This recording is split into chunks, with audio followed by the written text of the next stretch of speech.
Bill Spetch, Operations Integration Manager for NASA's International Space Station Program, and joining us virtually, Sarah Walker, SpaceX Director for Dragon Mission Management. We'll be taking some questions from here in the room today and on our phone bridge today, so if you're in the room, be sure to get our attention to ask your question. And if you're on the phone bridge, be sure to press *1 to enter the queue. Before we get started, though, we'll start with some opening remarks from our panel here. And Joel, we'll start with you. All right, well, thank you. And thank you, everyone, for being here. And for those of you tying in remotely, thank you for showing an interest in our great space program. It is awesome to have Crew-9 home, just a beautiful landing. I think many of you heard that back in January, the president asked SpaceX what it would take to bring this crew home. And I will tell you that at the time that question was asked, we were already looking at options of what to do with the Crew-10, Crew-9 situation and how we're going to set that up. I'll tell you a little bit, when you plan these dynamic activities, a lot of work goes into them. For example, for the landing that you guys just witnessed today, there's a number of things that we look at, a number of factors, weather being one of them. You saw great weather today. In addition, we look at the readiness of the recovery team to make sure they're ready to go. We look at the handover time on orbit between the incoming crew and the departing crew to make sure there's enough time for activities to be accomplished before the departing crew leaves. We do have the benefit of having NASA astronaut Don Pettit remaining on board. He'll be coming home on Soyuz in April, and so he'll continue the handover with the crew. We also look at the vehicle traffic, the vehicles coming and going. And when you pull all that together, the International Space Station program, the Commercial Crew program, and SpaceX came up with the plan that we just witnessed. The Crew-10 launch last week, the docking over the weekend, the undock early today, and then the landing that we just witnessed. So just an incredible amount of inputs that you get to pull all that together in order to have a successful operation.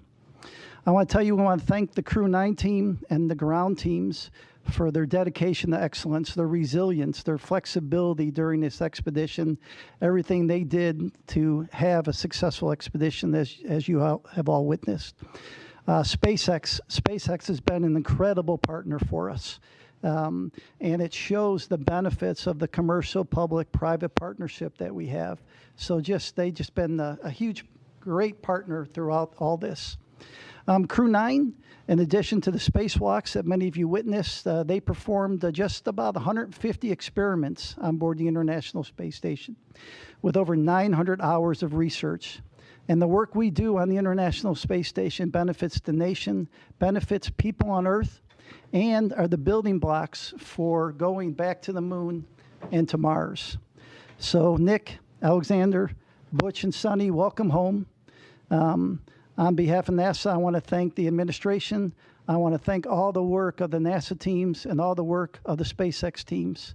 And so with that, I'll hand it over to Commercial Crew Program Manager, Steve Stich. Thanks, Joel, and thank you all for being here. Greatly appreciate your interest in the Commercial Crew Program and also human spaceflight. Of course, as you know, it's been just a huge week for Commercial Crew. The missions, I think, sometimes seem easier than they are. If I just step back and think about all the challenges we had to launch Crew-9, moving to a different launch pad, adjusting the seats and the crew training, and then, over the weekend, once we docked Crew-10 safely, looking at the weather patterns, finding this great opportunity that we landed at today, adjusting the timeline.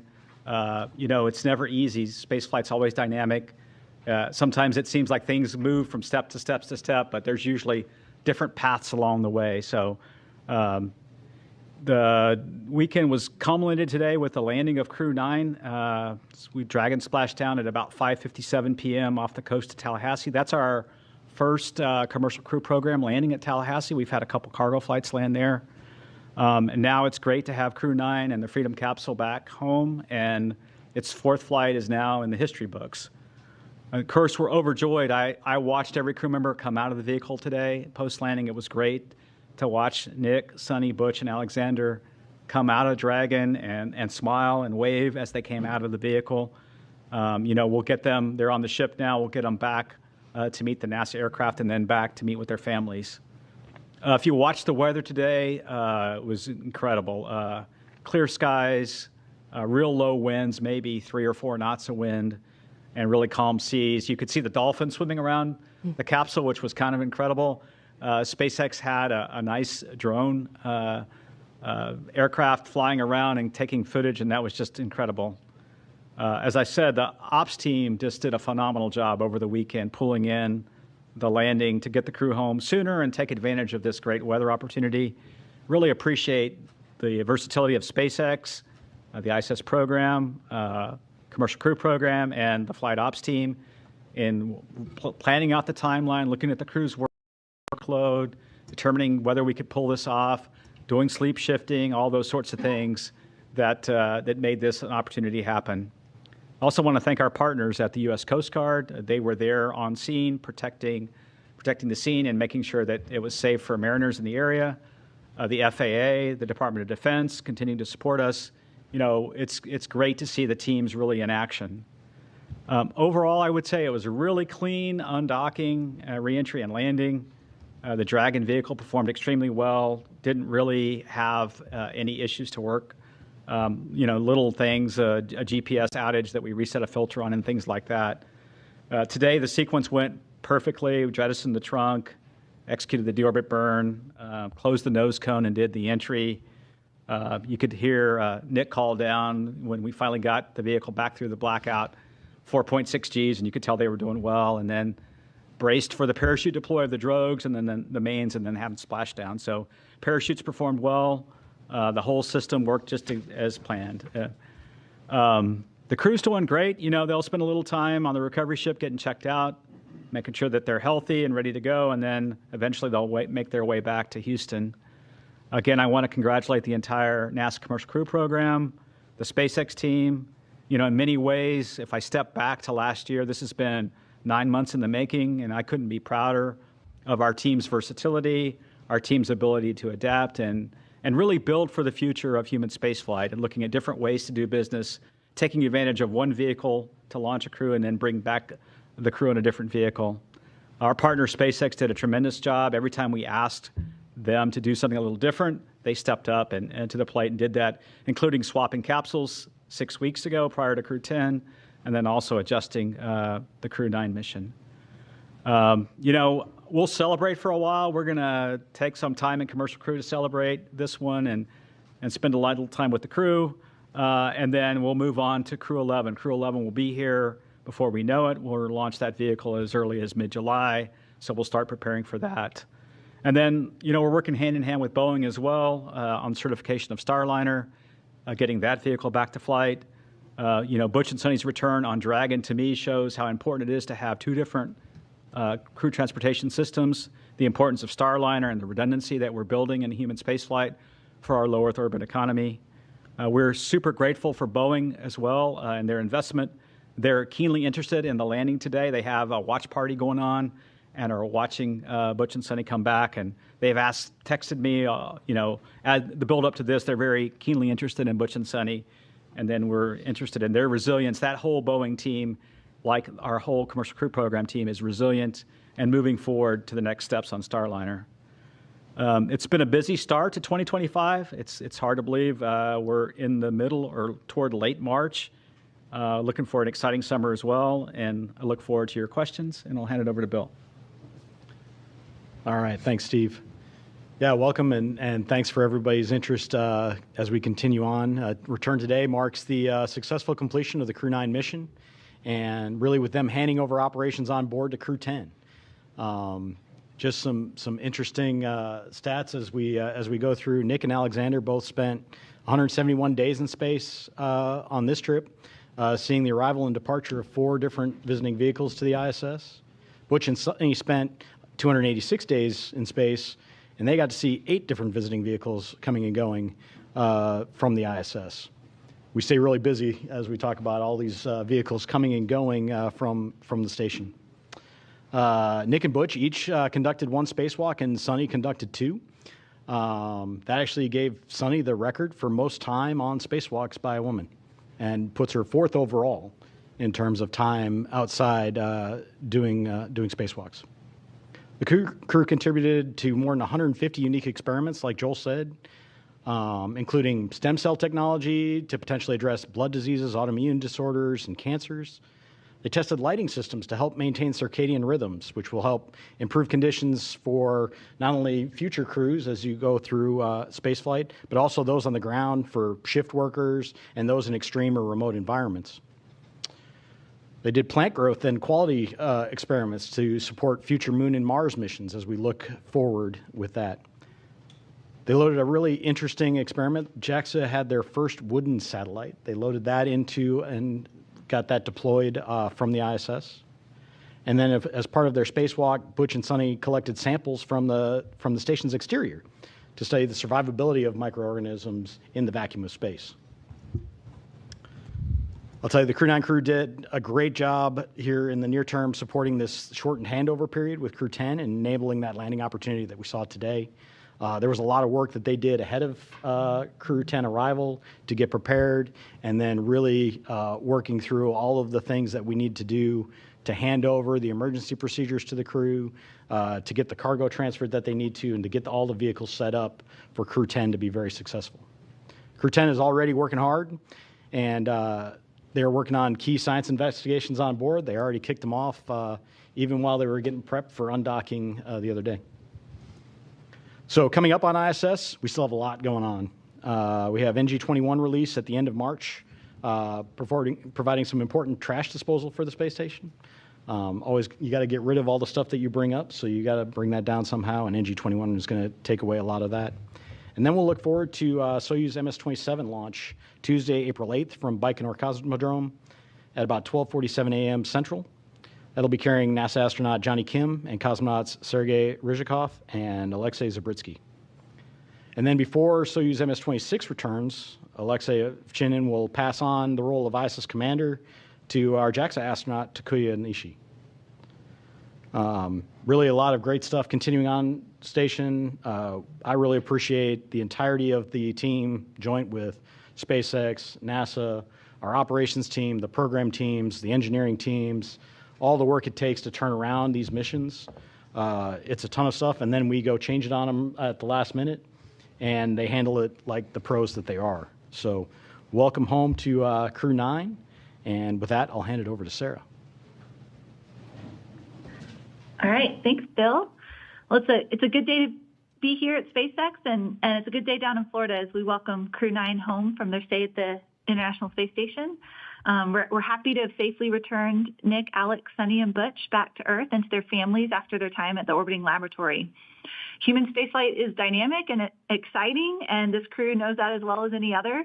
So back in September, Steve was talking about this a bit, Crew-9 became the first human spaceflight mission to launch from Pad 40 using our new Dragon Tower that we completed construction on last year. And it was our first mission in a while to fly a crew of 2 since Bob and Doug's historic flight in 2020. So then just 3 days ago, we launched Crew-10 to take over and continue the work of Crew-9 on ISS. And I forgot to mention this Friday night, but Crew-10 was our 50th Dragon mission since first launching COTS-1 in December of 2010. That's a huge milestone for the team. COTS, if you don't remember, stands for Commercial Orbital Transportation Services. And COTS-1 was the first demonstration mission under that original partnership with NASA to resupply the space station with cargo flights.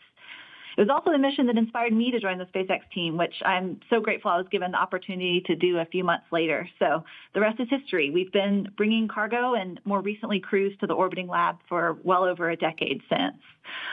And as we talked about a few days ago after Crew-10 launch, NASA and SpaceX adapted as this mission evolved. And I appreciate all the kind words said already during this press conference. As we adapted together, we kept safety at the forefront. And thanks to the teamwork across the two agencies, a change in the Dragon spacecraft for Crew-10 and then a shortened handover helped accelerate the Crew-10 launch and the Crew-9 return. Then over the weekend, we decided as a joint team to undock a day earlier than originally planned to take advantage of some great weather we were seeing off the coast of Tallahassee for splashdown. So I know this required quite a bit of creativity from the NASA team and the onboard crew to compress the handover even further than they already had.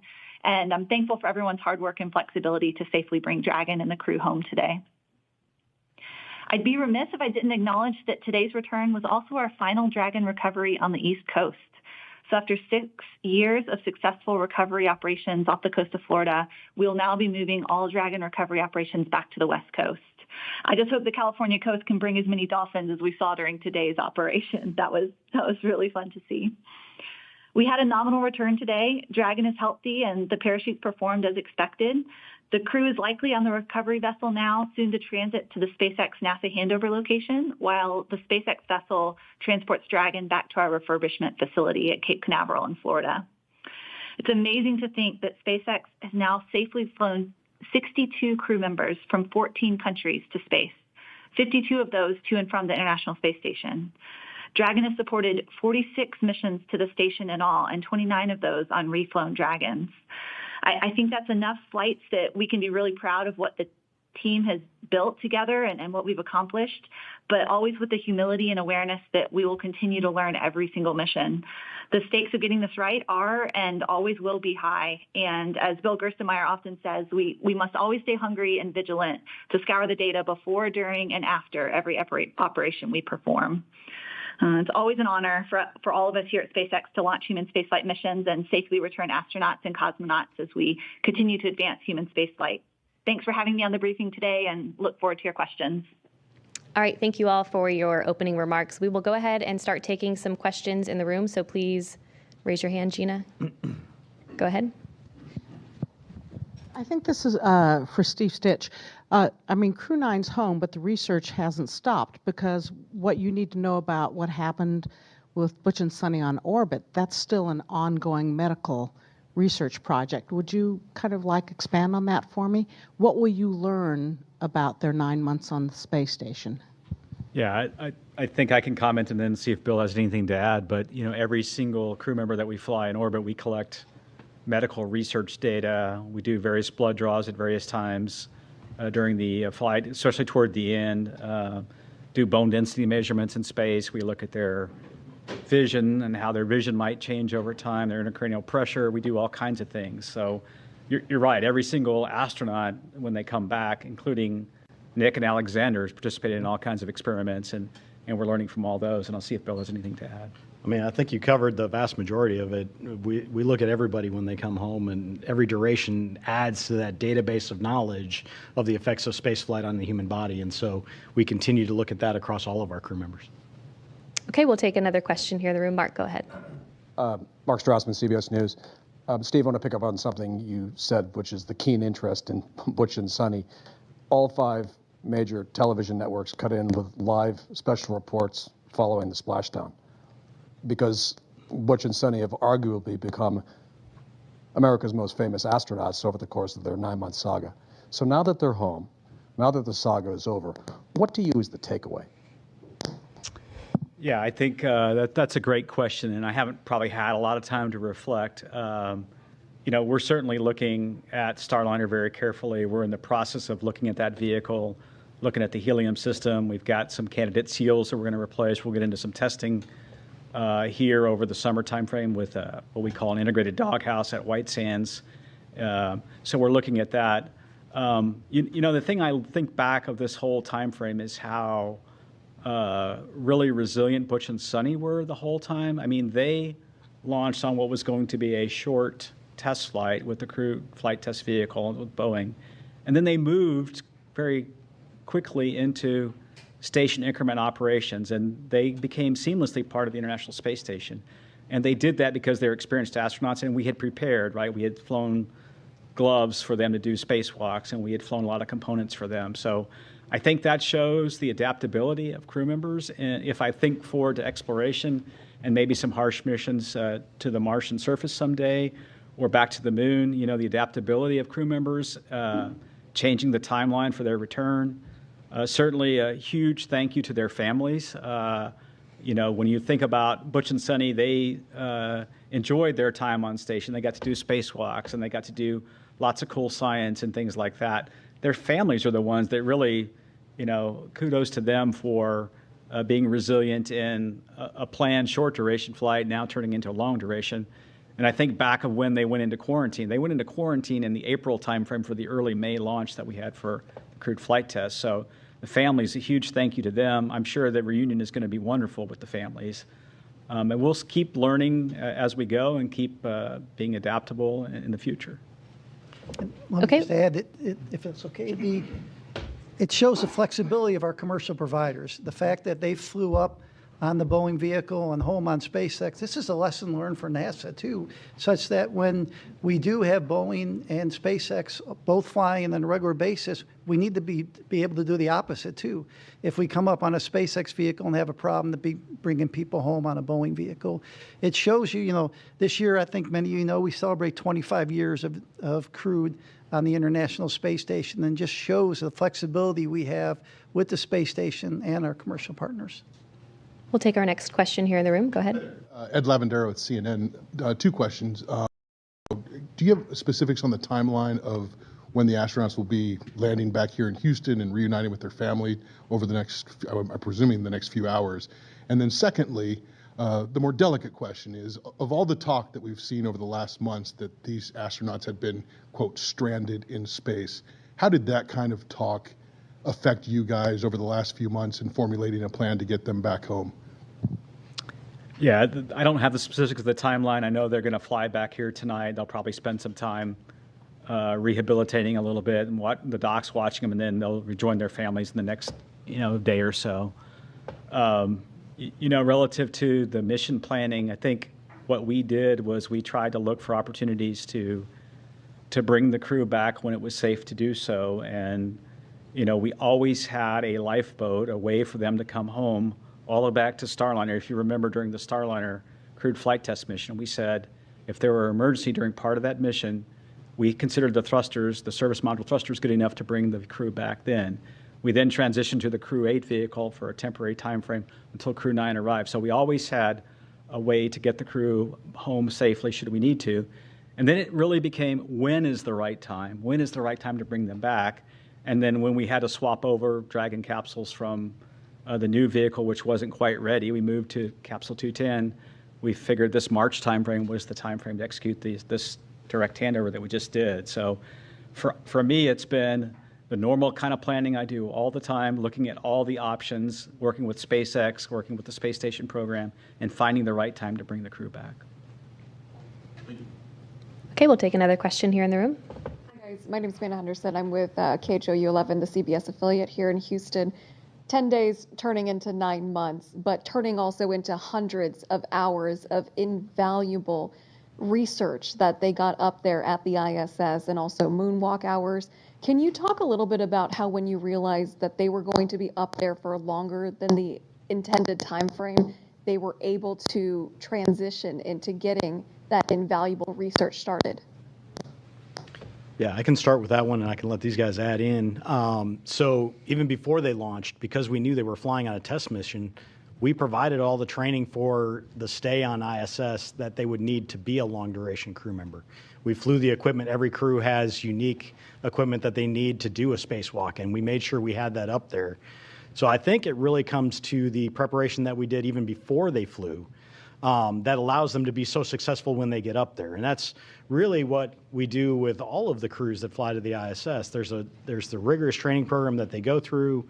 They're prepared for things. They have a lot of skills-based training that goes on so that they know how to do the basics of everything. And then we have an outstanding team on the ground working with them. They get to work directly with the scientists in a lot of cases on experiments that help walk them through what they're doing, video downlinks. We have a lot of different ways to kind of help them through, and it really just enables everything that they then do on board in an effective manner. But it all starts with that preparation that we did ahead of time, knowing that we have a test mission coming. I do think the difference, the shuttle missions had a finite duration. The way the space shuttle worked, it had fuel cells, and they used liquid oxygen, liquid hydrogen to power those fuel cells. And so at some point, that vehicle had to return. But the beauty of the space station is wonderful laboratory, wonderful place for the astronauts to live and work, and you can almost stop the clock if you have a problem. And I think that's something that we learned on this flight that's a little bit different is, so when Starliner we had planned for maybe a short 10 to 2 week mission for a test flight. When we needed more time, we took that time to understand the vehicle. And then when we determined that the better option would be to bring Butch and Sunny back on Dragon, we pivoted over to that plan. So I think Station gives us that flexibility that we never had before. And we also have flexibility now, as Joel said, with 2 different vehicles. So someday there may be a case where we're using Starliner to handle a Dragon contingency problem of some sort. So we have a luxury that we didn't have in the past, and so we're adapting and learning from that. All right, we'll head over to our phone bridge to Marcia Dunn with the Associated Press. Yes, good evening. Probably for you, Steve. I understand the crew is being flown to Houston tonight and that they'll be staying at JSC and crew quarters. When will they be able to go home if they're feeling good? How much time off do they get before they have to go back to work? Are you giving them some extra bonus vacation? And when do you have to decide whether Starliner is going to be carrying Crew 12 up? What's the deadline for deciding on that mission, whether it'll be Starliner or Dragon? Thanks. Yeah, there's a lot of questions there. I hope I get all of them. Let's see. The first question was, when do they go back to their families? It's usually within a day or two, once they're cleared medically, that we make sure, as they readapt to gravity here on Earth, it's usually a day or two. They'll go back to their families. And then, they'll get some time off, and then we've done a lot of, fortunately with Butch and Sunny, we've done a lot of debriefs already with them. And so we've gotten feedback on Starliner and feedback on many things for the crewed flight test already from them while they were on orbit. They'll have a standard set of debriefs with the Crew-9 crew because they really have been part of Crew-9 ever since Crew-9 docked. So they'll go through a series of debriefs, and then, but they will get some well-deserved time off, well-deserved time with their families. It's been a long time for them, and look forward to hearing their stories about meeting with their family. I think the last question, Marcia, was when do we have to decide Crew 12 versus the next step with Starliner? And we probably have a little bit more time as we get into the summer and understand the testing we're going to go do to make that decision, whether it be Crew 12 as the next flight or Starliner. We're also looking at some options for Starliner. Should we need to, of flying it uncrewed, the vehicle has the capability to fly uncrewed if we need to. And so we'll kind of weigh all those things as we get the testing and analysis behind us. Boeing's done a good job of developing a new thermal model, which we're using to try to understand the changes we're going to make in those dog houses. We'll add some tape and thermal barriers in different places. We have a little time to make that decision. Okay, our next question is from Chris Davenport with The Washington Post. Hey, everyone. Thanks for taking my question, and congrats on a successful end to the mission for Steve Stich. You had mentioned your discussions with Boeing, and I'm just wondering, has Boeing given you a 100% commitment that they are sticking with the program, just given the enormous costs they've had to eat? And is NASA doing anything to incentivize them to stay? You just mentioned an uncrewed flight, for example. Thanks. Yeah, Boeing, all the way up to their new CEO, Kelly, has been committed to Starliner. I can see that in the way they're approaching their solution to the problems. They're taking the time to understand the leaks we had in the helium system and testing some new seals that we may field in those flanges. The same thing with the test plans that are multifaceted for the thrusters, some testing of the Teflon material, testing, integrated testing at White Sands. So I see them being very committed. They want to provide a transportation system with crewed capability to fulfill their missions. And then they're even, I think, stepping beyond that and thinking about low Earth orbit and COMLEO destinations with their vehicles. So I see a commitment from Boeing to continue the program. They realize that they have an important vehicle, and we were very close to having a capability that we would like to field. I think we have some changes we need to make to the way we heat those thrusters, the way we fire those thrusters, and then we can test that on the next flight. So, our next question is from Ken Chang with the New York Times. Hi, thank you.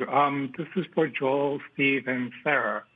The White House put out a statement that said the landing today, representing President Trump, keeping his promise to rescue the astronauts stranded in space. And from what you just said during this news conference, I think it's been in in the words were months, and a lot of work for everyone. I was just wondering, could you explicitly answer the question, if Kamala Harris were president, or if Joe Biden had run for re-election and won, would anything have changed with this mission? Thank you. NASA is an agency. We work for the president, and who's ever there, we work for them. We had an input from that office. We took a look at it. And our job is to take all the inputs we get and operate as successful and safely as we can. And that's what we did for this administration, and that's what we would do for any administration. Our next question is from Sana with Bloomberg News. Hi, thank you so much for taking my question. I had another question regarding Boeing. I know you just mentioned that you're looking at options for an uncrewed mission. So I guess we're wondering who would pay for the uncrewed mission, and would Boeing be required to redo the crewed test flight as well? Thanks. Yeah, what we're looking at right now is we really want what I would call is a crewed capable vehicle. So even if we were to fly the vehicle without a crew in the return back to the next steps on with Starliner, we want that to be crew capable. So we want it to have all the systems in place that we could fly a crew with. And in fact, as I think about it, it might be there for a contingency situation as we prepare for whatever events could happen. One of the things that I've learned in my time at NASA is always be prepared for the unexpected, always have options. And so that's what we're thinking about. So we'll take those steps forward. We'll look at the test data. We'll make a decision whether to fly it crewed or uncrewed. And then, we are trying to do it under what we call this post-certification phase of the contract. And Boeing has delivered a lot of the certification data already. They have a little bit more to go relative to the prop system. I think we talked about they're flying a new spacesuit eventually, and a few other things like that. So we're looking at doing it under that phase of the contract, and NASA meeting its commitments on those flights. Our next question is from Will Robinson-Smith with Spaceflight Now. Hi, thanks so much for taking the time to talk with us today, and congrats on the splashdown of Crew-9.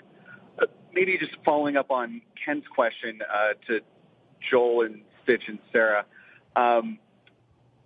Obviously, as you've discussed tonight and over the last several months, the plan has been established for some time on how to bring Butch and Sunny back to Earth. But barring them returning on the seats that were added on the Crew-8 Dragon spacecraft, had the decision been made to try to bring them back any earlier, was there a Dragon spacecraft that would have been available to operate that mission prior to the Dragon that we just saw support the launch of Crew-10? Thanks. Yeah, the earliest Dragon that we had to go fly the mission really was this capsule 210. And so when we were planning originally on Crew-10 to have the newer spacecraft, we thought it would be ready. And initially, we were going to launch in mid-February. We moved it to March 25th. And then I think Sarah talked briefly before about some of the challenges we had, or maybe it was Mr. Gerstenmaier, with a battery system that was a bad component we had to pull off. We had to pull the heat shield off and vector out of some work on the vehicle. We had some challenges with some valves in the prop system. And this, to me, is just evidence of how complicated. I don't think we always do a super good job of explaining how complicated the spacecraft itself is made up of millions of components that have to work in an integrated fashion. And you go through testing and qualification to get there. And so those components didn't work. And when we looked at that, we just pivoted over to the vehicle that was going to be ready the soonest, which was Capsule 210, and that led us to the March 12th date and then eventually the March 15th launch. Our next, yeah, and maybe I would just add that with 5 Crew Dragon spacecraft in the fleet, certainly many paths are possible, right? With the allocations as we had them with our current slate of missions in the next 12 to 18 months, exactly as Steve said, it was the new spacecraft that was anticipated to be ready first. with the one we ended up flying shortly on the heels, and then when we ran into a processing issue on that new vehicle, the other one could be ready sooner. And so those were the two that were coming available. But certainly we can pivot and adapt. Flexibility is the name of the game, right? And so if we change what lanes or what stage of the flow any given spacecraft is in, we can open up other options available. But we had these vehicles allotted to or allocated to specific missions, and these were the two spacecraft that met the need that we had here in the spring to fly these missions in the timeframes that they were requested. All right, our next question is from Joey Roulette. Hey, thanks. Just two questions. One quick one for Steve. I just want to be clear. So it sounds like the testing results that you guys are going to have with Starliner this summer and maybe later on is going to determine whether if its next mission is uncrewed or crewed. And whatever that next crewed mission is that going to be like a routine certification crewed mission, or might there be another CFT? And then the second question is for Bill Specht.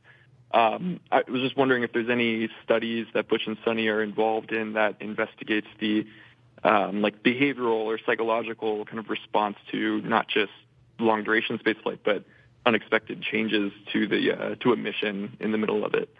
Thanks.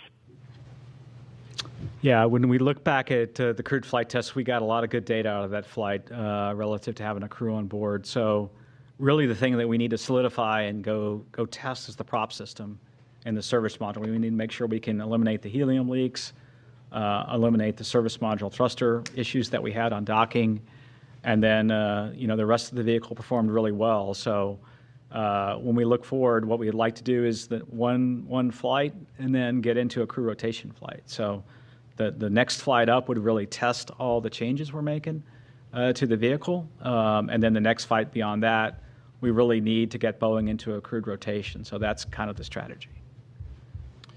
Yeah, and then to your second question, all of our crew members go through evaluations. They fill out surveys. They do medical evals. So all of these things happen on every crew member. So we do get some unique data from Butch and Sunny based on their stay, but it's something that we do with every crew member that flies. There's always changes that happen on board.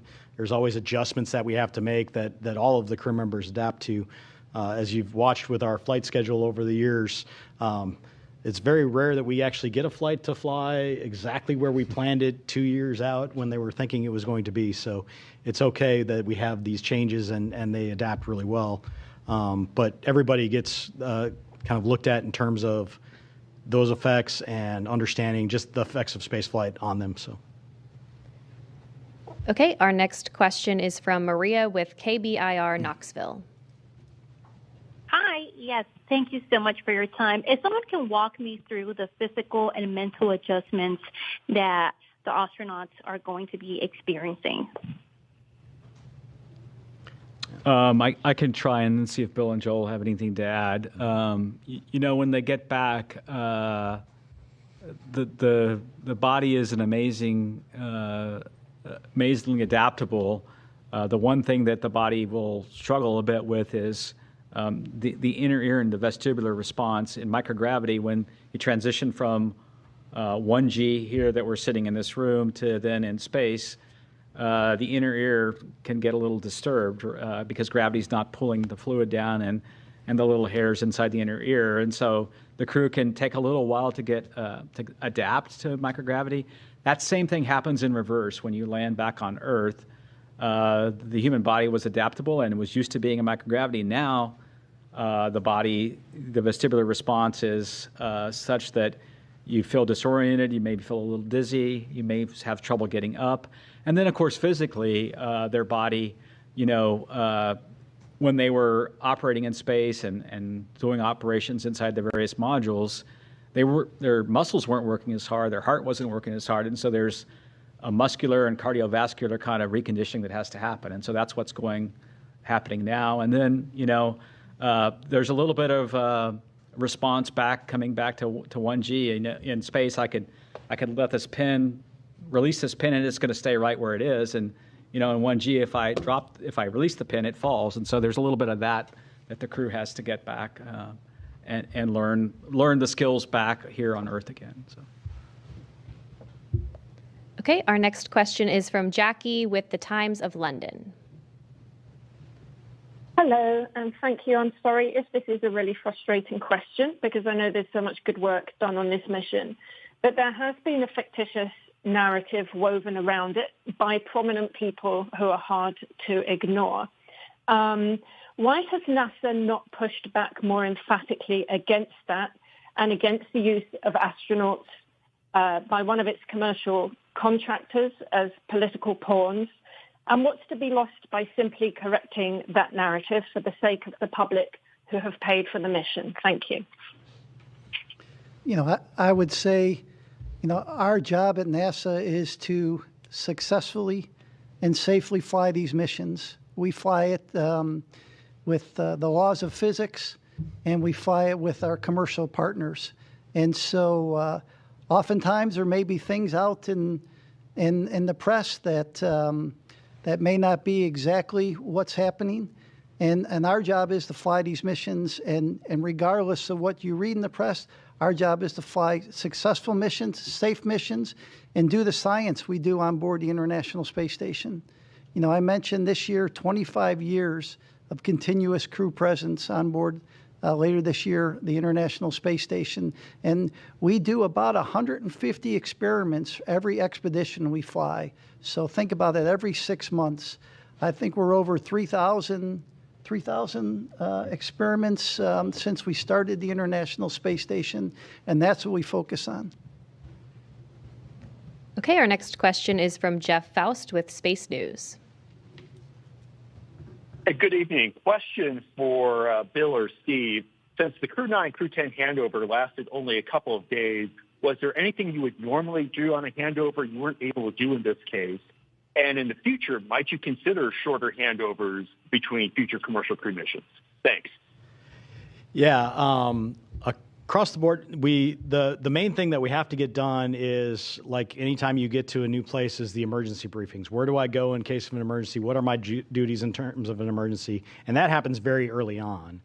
And then the follow-ons are more of the general, hey, where did you guys put this thing? Or where did you put that? Where did you leave this wrench when you get up there? Because you can imagine the size of the space stations is so large, and there's a lot of stuff up there. So a lot of the handover that we do with the crews is more set up to be an efficiency gain. And that really helps them be more effective when they go and get to the tasks done that we need to. So when we reduce that time, we reduce that efficiency in the near term to accomplish the tasks on board. We evaluate that each time and understand what our handover is.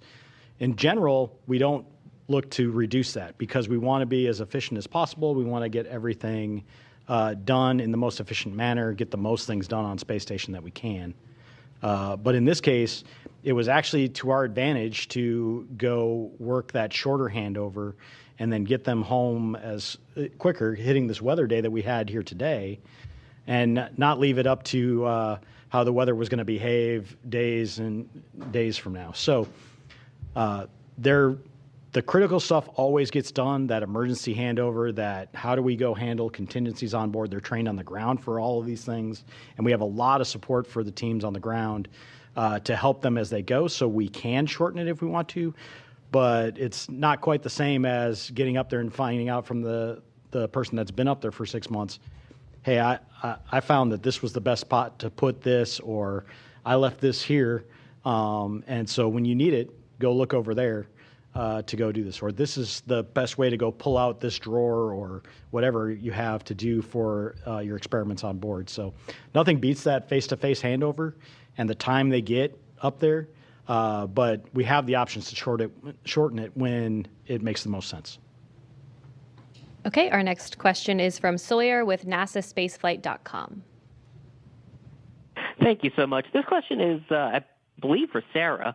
With this being the final splashdown on the east coast of the United States, what is the plan for Megan? Is that going to be repurposed to the west coast? Is that going to stay on the east coast? And then what becomes the contingency if, for example, the weather isn't good at the planned Pacific landing sites, whereas here you had the Gulf and the Atlantic?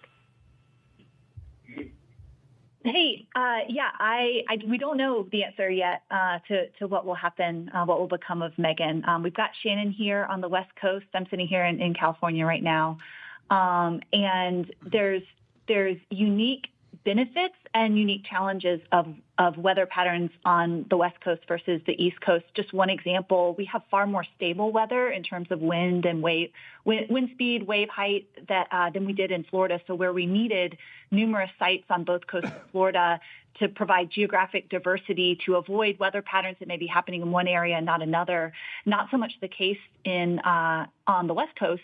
However, our cloud cover is different here than in Florida. And so things like the airborne assets that support our mission might have different challenges out here than over there. So we've done a lot of trying to learn from meteorologists and historical weather patterns and then figure out the right number of sites and the right number of support assets to ensure that we maintain a high return availability, which means a high percentage of days that would be a viable return option with a safe splashdown, regardless of what coast we're splashing down on.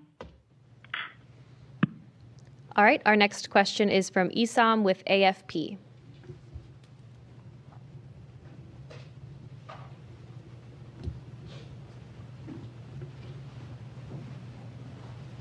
If you're talking, we can't hear you. Oh, sorry about that. I was on mute. A couple of quick questions. Steve, you mentioned that they'd be released to their families in a day or two, but they're still going to be going through with rehabilitation for quite a while, right? If you could discuss that. And the other second question is just a bit broader to follow on from some of my colleagues. As Steve confirmed that, Crew-10 was the designated mission that this could happen, could you help us sort of square that circle that, with praising the administration for accelerating the timeline? How concretely, just to follow up on my colleagues' questions, how concretely can the administration be credited with accelerating the recovery when, the plan hasn't fundamentally changed here? It's just something that we're having a little bit of trouble understanding. Thank you. Yeah. I'll talk the rehabilitation and I'll let Joel talk about the other questions. Rehabilitation will continue. There's a sequence of exercises that they do to try to regain their physical strength over a number of weeks. It's a pretty standard protocol that they go through post-landing to recover. It's well documented, well practiced, and the docs and the trainers that do this work will kind of follow each crew member, whether it be Butch and Sunny or the others. We talk about Butch and Sunny because they had a 9-month stay, but the others had 171-day stay or so, which is pretty typical of what we've had. And I'll let Joel handle the other questions. And so you were asking the input from the administration. So I think Ken Bowersox said it well the other day. It excited the system, right? It gave us some energy in the system. But the other input was to do this successfully and safely. And that's why I talked about all the different inputs that you get. We got the input from the White House, but you also have to look at the vehicle readiness. We talked about looking at weather. We talked about recovery team, handover, the vehicle traffic going to and from the International Space Station. So when you put all that together, we came up with I thought, a pretty good plan that the teams executed over the last 4 or 5 days. All right, we'll take the next question here in the room. Darlene Ferris with Fox 26 Houston. I was just wondering if any of the experiments or tasks, was there anything that was able to be done due to the unexpected extra manpower with them on board that wouldn't have like a benefit to having the extra people? So we, once Crew-9 arrived and Crew-8 departed, we were at our normal crew level. So we managed within the normal kind of cadence that we did there. But before that, we absolutely took advantage of Butch and Sunny being there and having the extra hands. We had some maintenance activities that had to be done over the summer that would have potentially taken away from some of the science that we were doing that we didn't have to take away from that time because of the fact that we had the extra hands there. So it was great having them there over the summer as extra hands to help out with a number of activities going on. Okay, we'll take our next question here in the room. This may be premature, but initial reports from the recovery ship just about their condition and how they're doing. Has anybody heard? I haven't heard anything specifically from the recovery team, but just in looking at the way as they came out of Dragon, they all looked very healthy. You could tell they all looked like they were feeling about normal for the landing and recovery phase where their body's trying to readapt. So, yeah, I haven't heard any reports of anything other than that they're doing well. So I saw a lot of smiling and waving. yes, yes, yes. Okay, our next question is from Ellen with thedailymail.com. Hi, thank you guys so much for taking our questions tonight. This question is for Joel. Barry Wilmore's daughter spoke out on social media and blamed politics and negligence for her dad's delayed return. We know that President Trump and Elon Musk both said the previous administration didn't want to bring the Starliner crew back for political reasons. Can you comment on these claims? Yeah, so I wasn't involved in any conversations with the previous administration. It was clear we have a request from the current administration, and the results you saw is what we saw today with the landing of Crew-9. Okay, we'll take our next question here in the room. Have you guys gotten a chance to talk with the families of Butch and Sunny? And I mean, I'm sure just being able to see them wave and smile today is a huge relief for them, but they've been in quarantine and up in space for almost a year. How are they feeling with everything? Yeah, I haven't talked personally to the families, but I know the astronauts have a great support system. In other words, they're able to effectively FaceTime with their family and keep in touch with their family. I'm sure Butch is looking forward, and Sunny both coming. Easter's coming up, and there's graduations coming up, and there's lots of family activities coming up that the timing's probably pretty good for. So I haven't had a chance to talk to the family. So My guess they had bigger smiles than the crew members. Yes, yes. Okay, our next question is from Mike with space.com. Thank you, guys.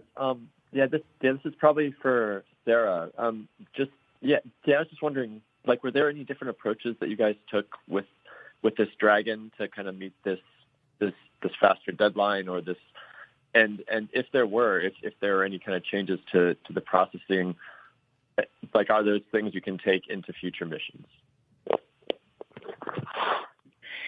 Hey, no changes to the processing. And actually, if you're able to go back and listen to Friday night's briefing, I think Steve also shared a little more detail about that. But similar process, it's just a matter of doing a little bit of Tetris within our facilities of what vehicles are going into what tests or what operations in the pre-launch processing flow first. So we certainly did that. There's a few items of hardware within the vehicle that are unique to the specific crew flying. For example, we have small, medium, and large seat buckets installed in each of the 4 locations, and then custom foam for each individual to further customize their experience. And so there was a little bit of just doing the tally on the unique hardware and making sure it was all okay to be used for this mission, but nothing unique to the actual processing flow itself. Okay, our next question is from Carolyn with Fortune Magazine. Thank you very much, and congratulations. I'm wondering, can you just share a little more how Sunny and Butch handled kind of the switch mentally to the 9-month mission, besides being very resilient, and what advice you give the rest of us lonely humans when we encounter challenging circumstances? And then maybe just talk a little more about the physical repercussions with respect to radiation, effects on the heart and cornea, that kind of thing, and how we go about planning to protect against that when we think about missions like to Mars and extended stays. Thanks. I can start, and then the other guys could ask. Before an astronaut flies, we talk to the crew. The crew members are talked to about extending. Hey, you may be assigned for a 6-month mission or an 8-day mission in this case, and you may be extended. Frank Rubio was an example, right? Mark Vande Hei was an example. So this isn't the first time that people are flown. Clearly their mission was much shorter than those other missions, but the crew members are talked about, hey, what would you do if you had to be up there for a year? So they mentally prepare before they launch. and they talk to the other crew members that have flown for these long duration missions. And so the teams are preparing. We do different things on the ground. If you're there a little longer than normal, maybe you'll have some extra family conference times, or maybe a half day off after a certain amount of time on orbit. And so we had experience from past crew members, and we made changes in the operations and how we do that. And so let's see, Bill, if you want to add anything to that. Yeah, I think the other question was, really on kind of the effects of space on people in general, and when you change the duration on them. We look at every crew member when they're going up and making sure that we feel confident, even if their mission had to be extended, that they're up for it and that they've got, I think, the time allowable, I think, for them to stay in space and to go through that. We monitor everything on board. We keep an eye on things like radiation. We keep an eye on things like solar activity that can affect that. We keep an eye on the rest of the environmental factors on board, whether it be the carbon dioxide levels, the CO2 levels, the contaminants that we have on board. We have scrubbers and filters and things that take that out. So we do all the things that we would normally do to manage that for crew and minimize their exposure to anything that could be considered harmful, and then we limit the times to the best of our ability that we can up there. Our next question is from Marcia Smith with spacepolicyonline.com. Thanks so much. Steve, you mentioned that Crew 11 might launch as early as July, which seems like a pretty short interval for Crew 10 to be up there. Could you talk about what's driving you to launch as early as July? And will either of the astronauts who are bumped from Crew 9 be on Crew 11, Stephanie Wilson or Zena Cardman? And which capsule will they be flying? Let's see the timing for that mission right now. Originally we were going to fly that mission. We had been, if you look at historically, our rotations have been in February and August. There is a particular SpaceX cargo flight, CRS-33, that has the ability to do some reboost for the space station, and that needs to fly in that late August, early September timeframe. And so we moved our handover up. That boost trunk is what we call it, will be there for a large part of the fall timeframe. So to get all the propellant used on that mission. So that's why we looked at moving it up. Right now, we think we'll fly probably the capsule 206, which is our fleet leader. It'll be on its 6th flight. We'll continue to work that with SpaceX. You have to remember with space station, one of the critical consumables is docking ports. We have 2 of those docking ports. And so once we fly that CRS-33 mission with the boost trunk, one of those docking ports will be tied up for an extended duration. And we like to do this direct handover. We like to ensure the new vehicle is there, the new crew's there, before we undock the astronauts that have been there for the increment in progress. And so when you put all that together, it drove us to look at right now, mid to late July. Of course, things can change over time, but that's kind of what we're looking at. We'll kind of pivot over to that once we complete the debriefs for Crew 10. So, our next question is from Will Robinson-Smith with Spaceflight Now. Hi. Taking a question from us. Question to Steve Stich. Going back to the comment you made earlier in this briefing, correct me if I'm wrong, but I think you said that there was another look that needed to be taken at the flight suit for those flying both these Starliners. Can you add a little more detail into that may need to be changed and the reason for that? Thanks. Did you get that? I couldn't. I'm sorry, you're coming in a little bit, it's breaking up a little bit. Can you please try to repeat your question?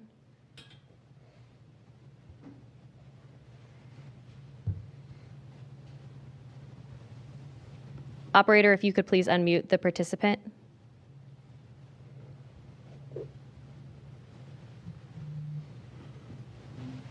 Will, if you're talking, we can't hear you. Can you hear me? Yep, we can hear you now. Okay, perfect.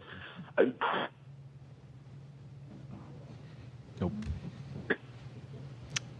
I'm sorry, we keep losing you. If you could just follow up with us after this news conference, we'll be happy to get a response over to you from the panel up here. But for now, that'll do it for our press conference this evening. Once again, Crew-9 is safely back on Earth. And as always, you can follow NASA and all of our missions on nasa.gov. Thanks for joining. We'll see you next time.